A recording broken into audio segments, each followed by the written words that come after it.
Good morning, guys. This is Ben the Bearded Weaver. Sorry, my voice is a little bit wonky today. I went to Kings Island yesterday and spent too much time outside, and the pollen is kicking my butt. But I am the Bearded Weaver, and I was just going to do a quick video. My friend from New York came up, gave me a great idea. So on a 16 shaft loom, I was having trouble. And I figure a lot of people probably were having this idea. I don't know if they have this idea or not, but if not, I was just throwing it out there for you. I was having trouble on 16 shaft. There's a lot going on in there, and with Texlaw, there's a lot of white going on. So she suggested what she called it walking the treadles or walking the shaft. But either direction, call it what you want. But it's a really great idea. This threading's real easy. It's just 1 through 16, 16 back to 1, 1 back to 16. But anyway, what she suggested to do, my friend Marilyn up in New York, what she suggested to do was rather than trying to locate the shafts like you typically do from 1 through 8, when it's pretty easy because there's not that many, rather than just trying to search for them, she suggested to take, if it's a treadle, do a direct tie up and just hit the treadle and lift 15 up. But since it's a table loom, it's levers. So she says this, I just threaded 16, but so she said take 15. But the way I do it, I'm left-handed, so I had to tweak it a little bit. But what I've been doing, and it works really great, is I find my thread in the cross, just like you always do, and I get him out of the herd first, my cross thread. And then I go to number 15, because that's the first one I want to thread. I lift it up, and I put my hand underneath it to hold it up, so I know I'm on number 15. And then I slide the pedal over, then I just drop it back down, and I thread it. So that way I know for sure that I got number 15 instead of trying to hunt it down. And then you just continue on across, finding your thread.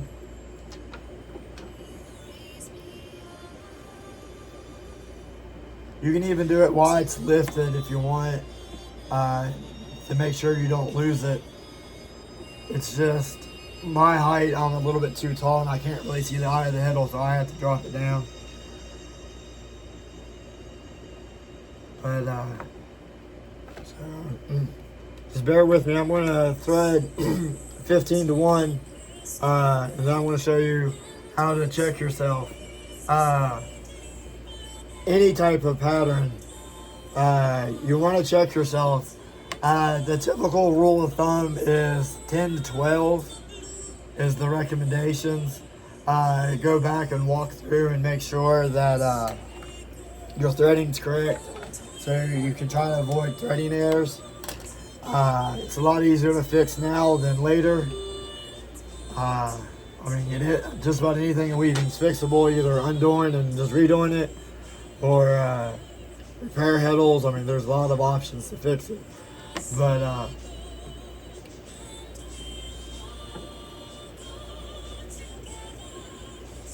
see, I was pulling 11s by accident, but since I lifted 12, I knew I was, so that would save me right there.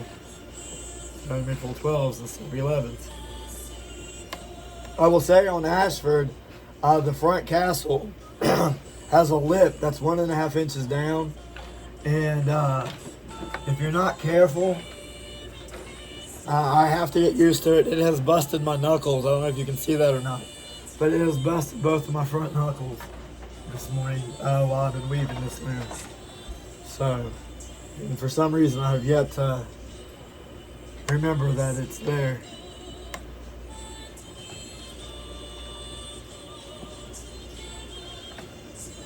But since she told me about this method, it has sped up the process a whole lot.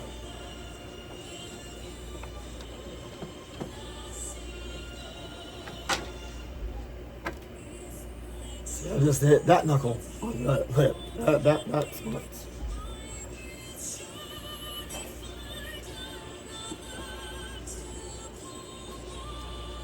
I'm pretty excited about having a 16 shaft loom. I don't know for the weavers out there. If you're on handweaving.net, you may want to check that out. If you have a 16 shaft on handweaving.net, they have so many drafts that are just absolutely gorgeous.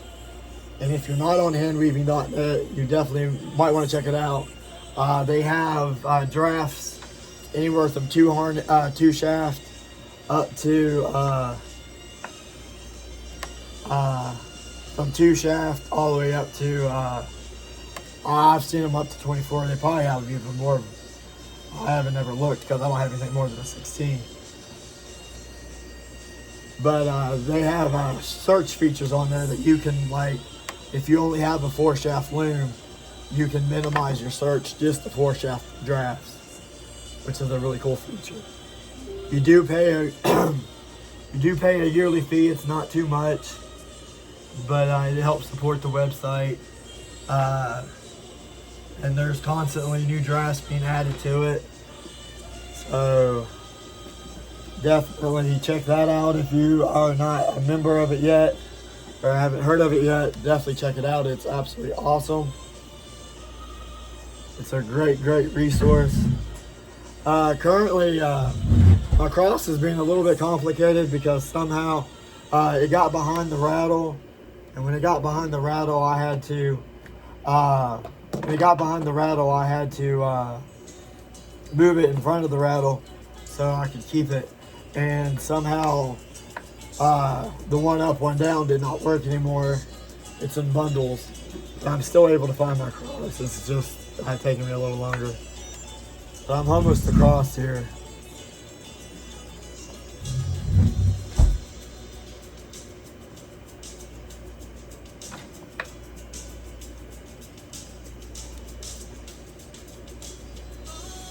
I want to show you how to do the checking. Oh, what I was saying earlier about typically what most people do when you're threading is you check about every 10 or 12, so that way if you make a mistake you catch it quicker. If you try to go across too far and then you catch a mistake, you have to unthread a whole lot, and it's a whole big process. So that's the reason they usually recommend 10 or 12.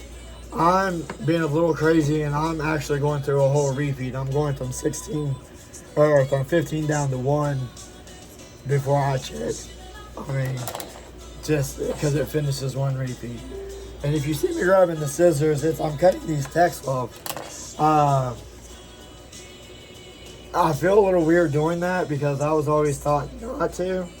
But Ashford in the directions for this loom says to cut the text off head holes apart. So I'm doing it, and it's definitely weird to do it, but it's actually pretty neat way to thread them.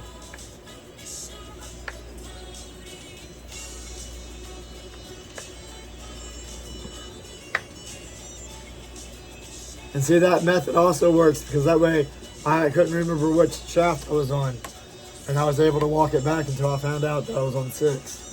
And now I know I gotta do number 5. This draft, I like it because I don't have to sit here and remember, or I don't have to sit here and reference the draft the whole time. It's just so you can thread it.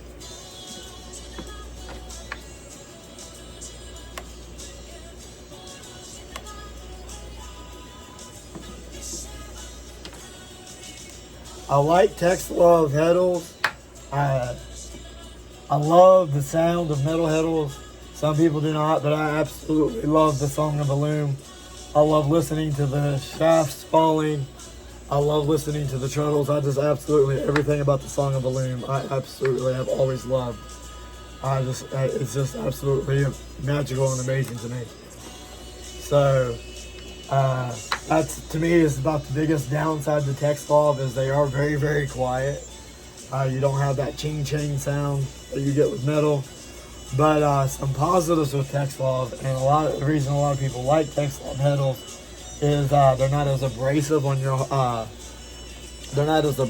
your warp.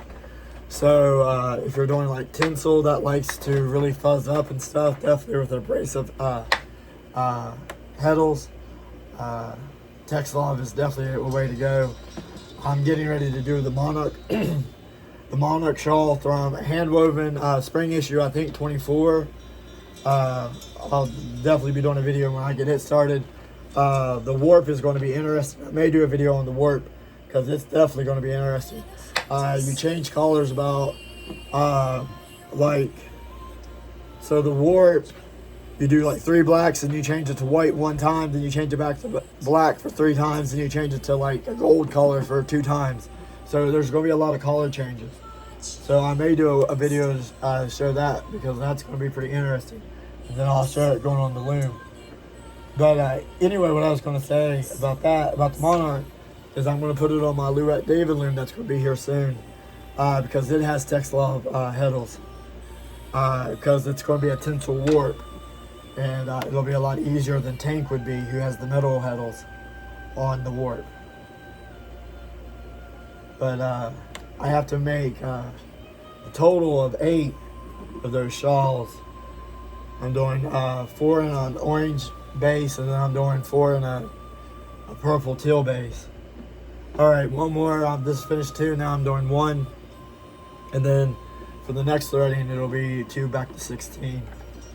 But anyway, I'm going to do 1 here real quick, and then I'm going to show you how to check it. And it's really cool. And a really fast way to do it. Even if it's a simple pattern like this one, on threading, still check, because you can make mistakes. It happens.